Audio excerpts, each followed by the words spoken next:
بندائے پروردگارم امت احمد نبی دوست دار چار یارم بابا اولاد علی مذہب حنفیہ دارم ملت حضرت خلیل خاک پائے غوث اعظم زیر سایہ ہر ولی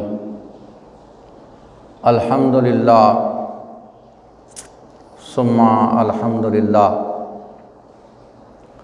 اللہ رب العالمین کی بے حد و بے حساب حمد و ثنا کے بعد پیارے محبوب علیہ السلام کی ذات بابرکات پر بے حد و بے حساب درود و سلام محبوب علیہ السلام کے پاک وسیلہ سے آپ کے والدین پر، ازواج مطہرات پر، آپ کی آل پر، اولاد پر، اطرت پر اور جمیع اصحاب پر اور جمیع امت مسلمہ پر بے حد و بے حساب درود و سلام کے بعد میرے نہایت ہی واجب الاحترام بزرگوں، دوستوں، سامعین و ناظرین، آج جمعۃ المبارک کے خطبہ کا موضوع انعام یافتگان یعنی انعام یافتہ لوگ۔ انعام یافتہ لوگ کون ہیں؟ اللہ رب العالمین نے ان کا ذکر سورہ نساء کے اندر آیت نمبر 69 میں ارشاد فرمایا،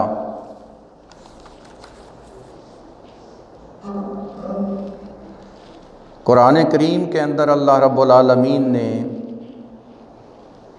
ارشاد فرمایا، وَمَن يُطِعِ اللَّهَ وَرَسُولَهُ، اور جس نے اللہ اور رسول کی اطاعت کی، فَأُولَئِكَ مَعَ الَّذِينَ، پس وہ ہوں گے ان کے ساتھ، انعم اللہ علیہم، جن پر اللہ رب العالمین نے انعام کیا ہے، من النبیین، وہ انعام یافتہ گروہ جو ہیں وہ نبیوں میں سے ہوں گے، یعنی نبی ہوں گے، والصدیقین، اور سچے لوگ ہوں گے، والشہداء، اور شہید ہوں گے، والصالحین، اور نیکوکار ہوں گے، وَحَسُنَ أُولَئِكَ رَفِيقًا، اور یہ کتنا ہی اچھا ساتھ ہے، ذَلِكَ فَضْلٌ مِّنَ اللَّهِ، یہ اللہ کی طرف سے فضل ہے، وَكَفَى بِاللَّهِ عَلِيمًا، اور اللہ ہی کافی ہے، اور اللہ ہی ہر شے سے واقف ہے، یعنی علیم ہے۔ اس آیت مبارکہ کے اندر دو باتوں کا ذکر ہے، ایک یہ کہ اللہ کی اطاعت، اور دوسری اللہ کے رسول کی اطاعت، اور آگے پھر یہ انعام یافتہ لوگوں کا بیان اللہ رب العالمین نے فرمایا۔ اس آیت مبارکہ کا شان نزول یہ ہے کہ حضرت سعید بن جبیر رضی اللہ تعالیٰ عنہ آپ فرماتے ہیں کہ ایک مرتبہ رسول اللہ صلی اللہ علیہ وسلم کی بارگاہ میں ایک انصار آیا انصاری، تو رسول اللہ صلی اللہ علیہ وسلم نے اس انصاری سے پوچھا کہ میں تمہیں غمزدہ دیکھتا ہوں، کیا ہوا، کیا مسئلہ ہے، یعنی کیا پریشانی ہے؟ تو اس انصاری نے حضور نبی کریم صلی اللہ علیہ وسلم کی بارگاہ میں عرض کیا کہ یا رسول اللہ، میں اس بات پر غور کر رہا تھا کہ ہم جب آپ ہمارے درمیان موجود ہیں، ہم صبح شام دن کو نماز سے پہلے نماز کے بعد، یعنی جب ہمارا جی چاہتا ہے ہم آپ کی بارگاہ میں حاضر ہو کے آپ کی زیارت کرتے ہیں اور اپنی آنکھوں کو ٹھنڈا کرتے ہیں اور دل کو ٹھنڈا کرتے ہیں۔ تو یا رسول اللہ صلی اللہ علیہ وسلم، میں یہ غور کر رہا تھا کہ جب آپ کو اللہ رب العالمین اس دنیا فانی سے اپنی بارگاہ میں بلا لے گا، یعنی آپ کا وصال ہو جائے گا، آپ پردہ فرما جائیں گے ظاہری حیات سے، تو یا رسول اللہ پھر ہمارا کیا حال ہوگا؟ یہ صحابہ کی محبت کا اندازہ کیجئے، یہ ان کی محبت کا تقاضا ہے، یہ انہوں نے اپنی محبت بیان کی ہے کہ یا رسول اللہ پھر ہمارا کیا حال ہوگا، ہم کیا کریں گے، یعنی کس ہستی کو دیکھیں گے، کس ذات کو دیکھیں گے۔ تو ابھی پیارے محبوب علیہ الصلاۃ والسلام نے اس بات کا جواب نہیں دیا تھا، اس بات کا اس صحابی نے جو سرکار کی بارگاہ میں اپنی حالت بیان کی، محبوب علیہ الصلاۃ والسلام نے ابھی کوئی جواب نہیں دیا تھا۔ اللہ رب العالمین نے حضرت جبرائیل امین کو یہ آیت مبارکہ دے کر بھیج دیا کہ میرے محبوب کے پاس چلے جاؤ اور جا کر یہ میرا فرمان محبوب علیہ الصلاۃ والسلام کی بارگاہ میں پیش کر دو، وَمَن يُطِعِ اللَّهَ وَرَسُولَهُ، اور جو اللہ اور رسول کی اطاعت کرے گا، أُولَٰئِكَ مَعَ الَّذِينَ أَنْعَمَ اللَّهُ عَلَيْهِمْ، تو وہ بندہ، وہ مومن جو اتباع کرنے والا ہوگا اللہ اور اس کے رسول کی، تو وہ ساتھ ہوں گے کن کے؟ ان لوگوں کے ساتھ ہوں گے جو لوگ انعام یافتہ ہیں۔ انعم اللہ علیہم من النبیین والصدیقین والشہداء والصالحین، کہ یہ انعام یافتہ لوگوں کے ساتھ ہوں گے، اور وہ انعام یافتہ 4 گروہ ہیں۔ کتنے گروہ ہیں؟ 4۔ پہلا گروہ انبیاء، دوسرا گروہ صدیقین، تیسرا گروہ شہداء، اور چوتھا گروہ جو ہے صالحین ہے۔ یہ ترتیب جو اللہ رب العالمین نے جو بیان کی ہے یہ بڑی اہم ہے کہ انسانوں میں سب سے اعلیٰ مرتبہ اور مقام جو ہے وہ انبیاء کا ہے، اس کے بعد پھر صدیقین کا ہے، پھر شہداء کا ہے، اور پھر صالحین کا ہے۔ اب جو نبی ہوتا ہے وہ صدیق بھی ہوتا ہے، وہ شہید بھی ہوتا ہے، اور وہ صالحین میں سے بھی ہوتا ہے۔ نبی کے اندر یہ تمام صفات پائی جاتی ہیں، اور صدیقین کا علیحدگی سے اللہ رب العالمین نے الگ سے ذکر کیوں فرمایا؟ اس لیے کہ نبیوں کے علاوہ بھی صدیقین ہوتے ہیں، ضروری نہیں ہے کہ وہ نبی ہو تو صادق ہوگا، نبی کے علاوہ بھی صدیقین ہو سکتے ہیں۔ اور پیارے محبوب علیہ الصلاۃ والسلام نے صدیقین کے حوالے سے ارشاد فرمایا کہ وہ بندہ جو شریعت کے احکام جو ہیں ان کی تصدیق کرتا ہو، بغیر شک و شبہ کے تصدیق کرنے والا ہو، اس کو صدیق کہتے ہیں۔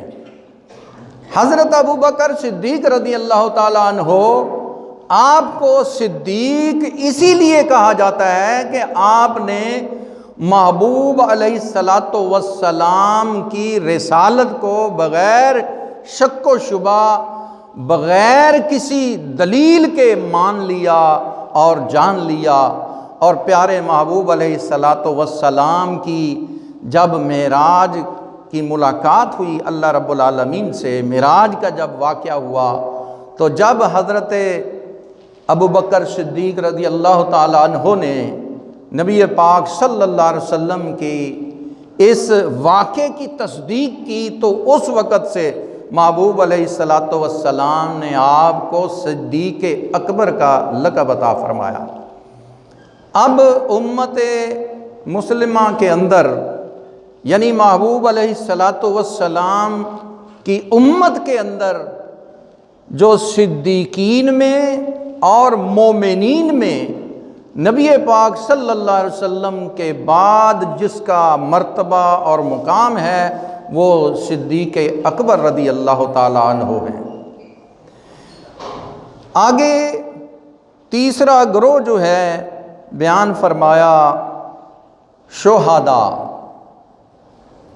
شہداء وہ لوگ ہوں گے، وہ مومنین ہوں گے کہ جو دلائل اور براہین، دلائل اور معجزات کے ساتھ دین اسلام کی تصدیق کریں گے، اور اللہ کی راہ میں جہاد کرتے ہوئے لڑتے لڑتے وہ اللہ کی بارگاہ میں اپنی جان پیش کر دیں گے، اور ان کی جان جو ہے، یہ ان کی جان پیش کرنا جو ہے، یہ توحید کی گواہی میں ہوگا، اس لیے اس کو شہید کہا جاتا ہے، کہ جو اللہ کی بارگاہ میں توحید کی گواہی دیتے ہوئے، اللہ کی راہ میں لڑتے ہوئے، اللہ کے دین کی سر بلندی کے لیے اگر کوئی جہاد کرتے ہوئے مارکے کے اندر، جنگ کے اندر وہ مارا جاتا ہے، تو اس کو شہید کہا جاتا ہے، اور یہ شہید حقیقی ہے۔ اور اس کے علاوہ بھی شہداء جو ہیں اور بھی ہیں، شہید کی اور بھی قسمیں ہیں۔ علماء نے لکھا ہے کہ جو ظلماً مسلمان مارا جاتا ہے وہ بھی شہید ہوتا ہے، یعنی جس کا کوئی کسی قسم کا کوئی گناہ نہیں ہے اور بلا وجہ اس کو کوئی قتل کر دیتا ہے تو وہ بھی شہید ہے۔ اسی طرح کوئی حادثے میں جو مارا جاتا ہے وہ بھی شہید ہے، جو پانی میں ڈوب کے مر جاتا ہے وہ بھی شہید ہے۔ خودکشی نہ کرے، ایسے ہی پانی میں گر گیا، یا پانی میں سفر کر رہا تھا، جہاز جو ہے وہ ٹوٹ گیا، یا کشتی جو ہے وہ ڈوب گئی، جان بوجھ کے اگر کوئی بندہ پانی میں ڈوبتا ہے تو وہ شہید نہیں ہے، وہ خودکشی کر کے حرام موت مرنے والا ہے، یہ بھی یاد رکھیں۔ تو بعض لوگوں کے ذہن میں یہ سوال آ سکتا ہے نا جی چلو پانی میں ڈوب کے مرتے ہیں شہید بن جائیں گے، نہیں، جان بوجھ کے نہیں۔ اگر کوئی بندہ جان بوجھ کر کسی ٹرین کے آگے یا گاڑی کے آگے آتا ہے کہ چلو حادثے میں جو مرتا ہے وہ شہید ہو جاتا ہے، نہیں، وہ خودکشی ہے۔ خودکشی جان بوجھ کر اپنی جان کو ختم کرنا، اس کو خودکشی کہتے ہیں۔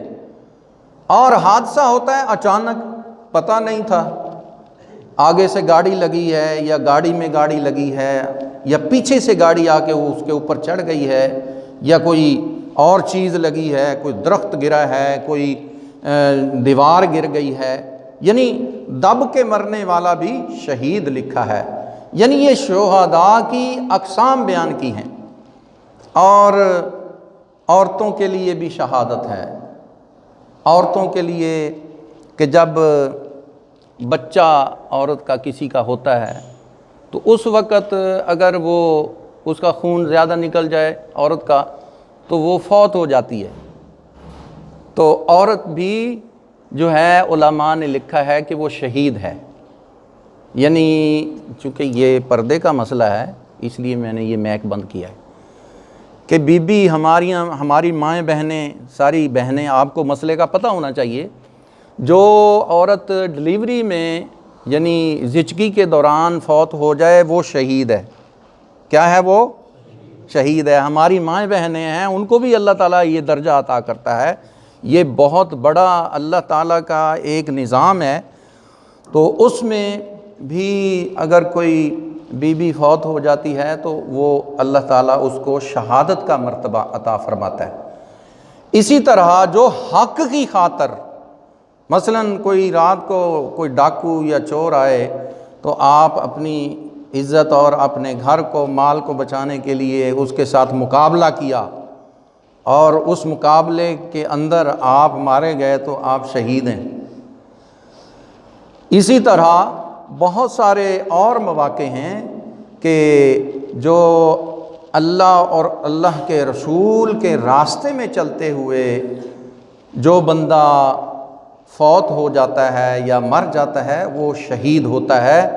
یعنی شہادت سے مراد اللہ رب العالمین کی توحید کی گواہی دینا ہے۔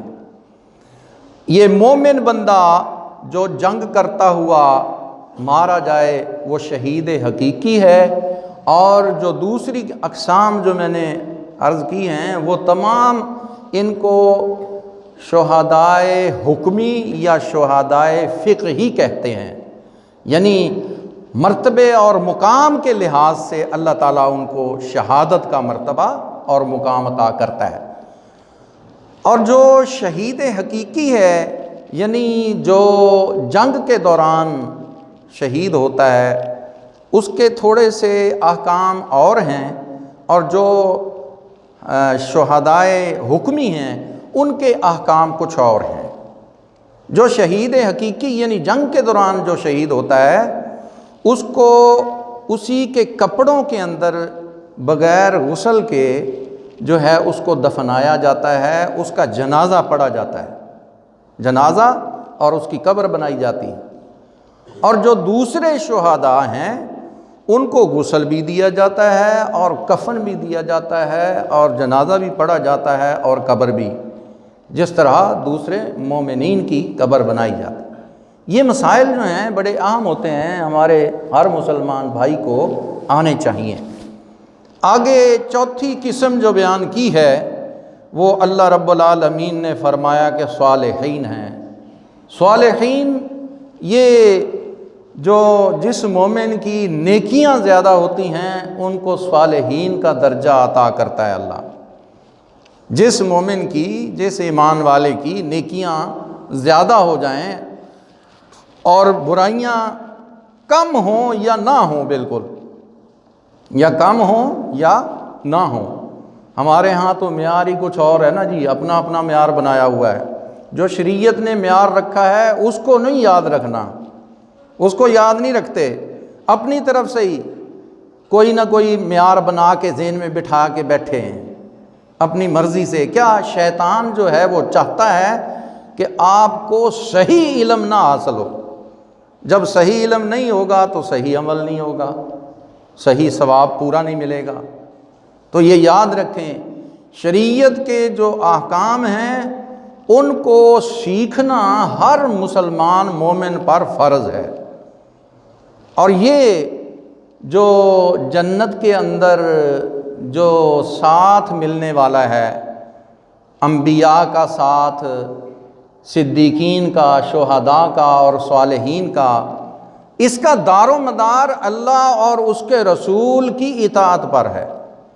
اللہ اور اس کے رسول کی اطاعت کب کر سکیں گے؟ جب دین سیکھیں گے، دین کی طرف توجہ کریں گے، دین کے مسائل سمجھیں گے اور اس پر پھر عمل کریں گے اور اللہ رب العالمین کی رضا چاہیں گے، اللہ کو راضی کریں گے، تو تب یہ ساتھ ملنے والا ہے۔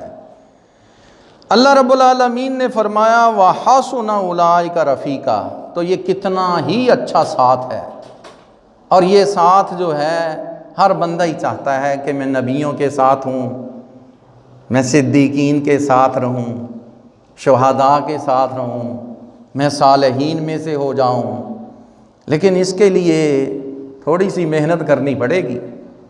محنت نہیں کرنی ہم نے دین کے اندر، بس ہمیں جو ہے بنا بنایا پکا پکایا مل جائے تو ہم کھانے کے لیے شیر ہو جائیں، ہیں جی، ہمیں سب کچھ ایسے ہی مل جائے، بس کچھ کرنا نہ پڑے کہ مولوی صاحب جو ہیں وہ جنت میں داخل کر کے خود واپس آ جائیں، دنیا میں رہیں، ہمیں جنت میں چھوڑ کے آئیں، ہیں جو کچھ بھی کرنا ہے اسی نے کرنا ہے، ہمیں نہیں کچھ ضرورت کرنے کی۔ اور اللہ کے بندو، ہر مومن پر فرض ہے، لازمی ہے شریعت کا سیکھنا۔ آپ نے شریعت کو کتنا سیکھا ہے آپ خود غور کریں۔ یہ کوئی شرمندگی والی بلکہ بہت بڑی شرمندگی والی بات ہے کہ ہم نے کچھ نہیں دین کا سیکھا ہوا۔ کتنے لوگ ہیں جن کو یہ علم ہے کہ اگر جب بندہ فوت ہو جائے تو پھر اس کا جنازہ ہم کیسے پڑھنا چاہیے، ہمیں اس کی قبر کتنی بنانی چاہیے، کیسے بنانی چاہیے، کس طرح بنانی چاہیے، غسل کس طرح دینا چاہیے، ہیں جی۔ کتنے لوگ ہیں جن کو جنازے کی دعا یاد ہے، اور جنازہ کوئی بندہ پڑھ سکتا ہو اپنے والدین کا، اور جو کو پڑھ سکتے ہیں سبحان اللہ، بڑی خوشی کی بات ہے، اچھی بات ہے۔ کوشش کریں کہ یہ مسائل جو ہیں جنازے کے اور دوسرے مرنے کے بعد کے مسائل بھی سیکھیں۔ زندہ ہی نہیں رہنا، بالکل مرنے کے بعد یہ کام آنے والی چیزیں ہیں۔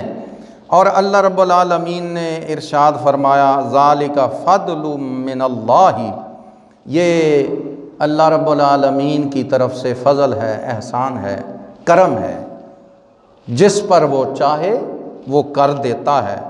وَكَفَى بِاللَّهِ عَلِيمًا، اور اللہ ہی کافی ہے، اور اللہ ہی ہر شے سے واقف ہے، ہر چیز کا علم اللہ رب العالمین کو ہے۔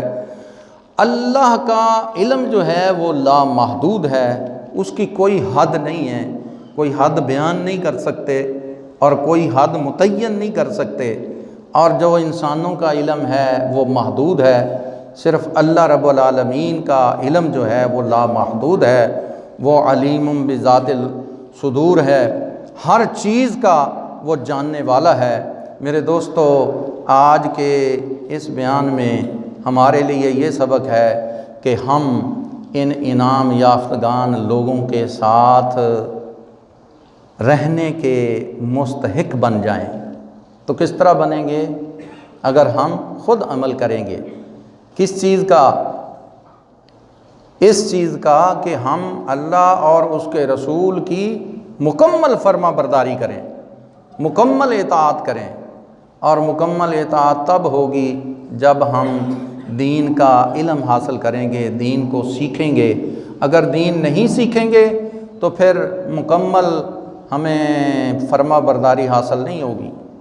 جب تک دین کا علم سیکھیں گے نہیں، تب تک ہم اللہ رب العالمین کی اور اس کے رسول صلی اللہ علیہ وسلم کی اطاعت نہیں کر سکتے۔ اس لیے انتہائی اہم بات یہی ہے، اکثر میں یہی کہتا ہوں کہ ہمیں دین کے لیے وقت نکالنے کی ضرورت ہے۔ دین کے لیے وقت نکالیں، کام کے لیے، دنیا کے لیے تو وقت ہمارے پاس موجود ہے ہر وقت، لیکن دین کے لیے میں زیادہ وقت نہیں کہتا کہ آپ بس سارا دن اور ساری رات کسی مدرسے میں پڑھے رہیں یا مسجد میں پڑھے رہیں اور دین ہی سیکھتے رہیں۔ صرف 1 منٹ آپ ہر نماز کے بعد 1 منٹ کا مسئلہ کوئی پوچھ لیا کریں، کوئی بھی نہیں پوچھتا۔ اتنے لوگ نماز پڑھتے ہیں، ادھر آتے ہیں، اور کسی کے دل میں یہ خیال کبھی نہیں پیدا ہوتا کہ چلو میں صرف 1 منٹ کے لیے دین کے لیے نکال لوں۔ 1 منٹ نماز کے بعد خصوصی طور پہ دین کے لیے 1 منٹ نکال لوں۔ اللہ رب العالمین ہم سب کو عمل کی توفیق عطا فرمائے۔